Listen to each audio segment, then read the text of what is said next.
Today is Sunday, May the 19th, and it has been raining for 24 hours. And this bucket has water in it. We put the plastic up so it would catch this water here as well.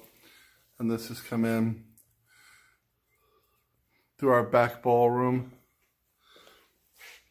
And this is the water catching the dripping from it. It is 8:40 in the morning, and this is our water damage and water coming in on Sunday, May 19th. David Woodbury, Arthur Murray Dance Center, 928 Broadway, and this is our ongoing leak from 6 years.